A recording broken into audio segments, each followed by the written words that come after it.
Ako si Jade Buhoy at narito ang mga napapanahong balita. Kamakailan ay opisyal na ang inilunsad ng Armed Forces of the Philippines o AFP ang 18 araw na kampanya ng ahensya upang wakasan ang violence against women o VAW. Ang kampanya ay nakaangkla sa Proclamation 1172 Series ng 2006 na nagdeklara sa ika-25 ng Nobyembre hanggang ika-12 ng Disyembre kada taon bilang ang 18-day campaign to end VAW. Sa pamamagitan ng mga hakbangin ng mga tauhan at militar at sibilyan ng AFP, nilalayo nitong bigyang kaalaman ang publiko tungkol sa mga batas na nagpoprotekta sa kababaihan, tumulong sa pagtuturo sa iba tungkol sa sitwasyon ng VAW sa Pilipinas at linangin ang suporta para sa advokasya.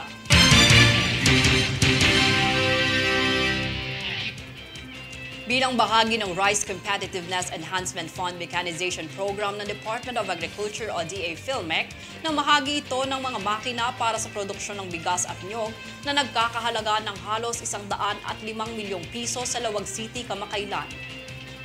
Ayon sa pamahalaan ng Lawag, malaki ang kontribusyon ng mga makina sa mga magsasaka dahil mapapabilis nito ang proseso ng produksyon sa probinsya na siyang isang paraan din upang maparami ang ani.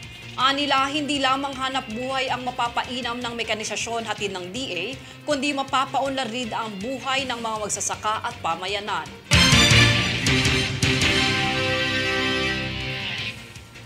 Ang mga benepisyo para sa mga pasyenteng may stroke ay itinaas na ng Philippine Health Insurance Corporation o PhilHealth.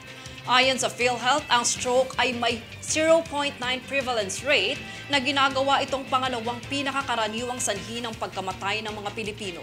Humigit kumulang 70% ng mga pagkamatay na nauugnay sa stroke na ito ay nabibilang sa kategorya ng ischemic stroke, habang ang hemorrhagic stroke ay binubuo ng natitirang 30%. Sa inilabas na public advisory nito, ang benefit package para sa ischemic stroke ay itinaas ng PhilHealth mula 28,000 pesos hanggang 76,000 pesos. Bukod dito, itinaas din ito ang benefit package mula 38,000 pesos hanggang 80,000 pesos para naman sa hemorrhagic stroke o pagdurugo sa utak bunga ng nerve rupture.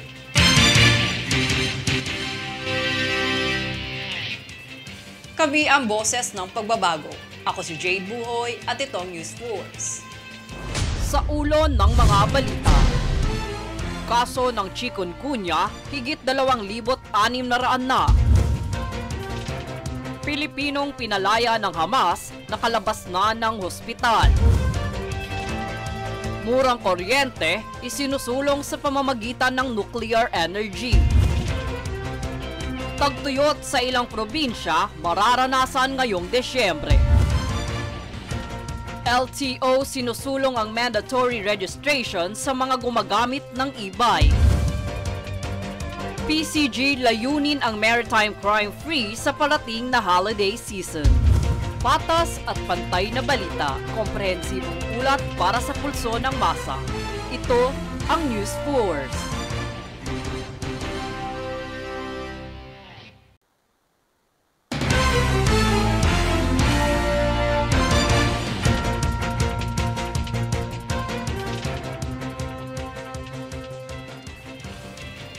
Ako si Jade Buhoy at narito ang mga napapanahong balita.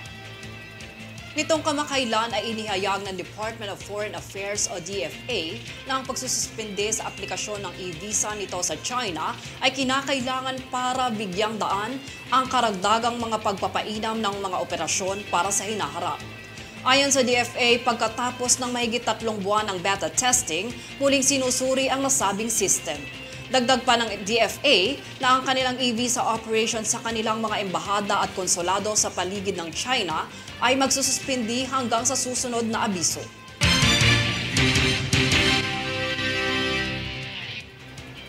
Kamakailan sa pagdinig sa Senado, itinanong ni Senador Alan Peter Cayetano ang direktor ng PHIVOLCS na si Teresito Bacolcol kung ang mga hazard map ng ahensya ay maaaring makatulong sa DPWH upang malaman kung nararapat bang gumawa ng mga kalsada sa isang lokasyon. Ito ay bahagi ng mga pinaplanong modernisasyon ng PHIVOLCS na naglalayong gawa ng Philippine Atomic Regulatory Commission. Pahayag naman ni Bacolcol na kasanayan na itong gamitin ng mga lokal na unit ng pamahalaan para sa kanilang kabuuang plano ng paggamit ng lupa.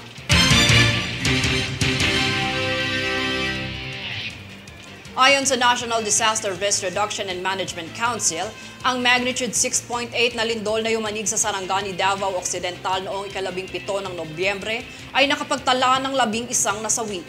Isinaad sa pinakahuling disaster bulletin ng ahensya na 10 ang naninirahan sa Soc-Sargen at ang isa ay mula sa Davao Region. Samantala sa kabuuan, ang infrastruktura ng dalawang rehiyon ay nagdala na ng higit 700 milyong pisong pinsala dahil sa lindol.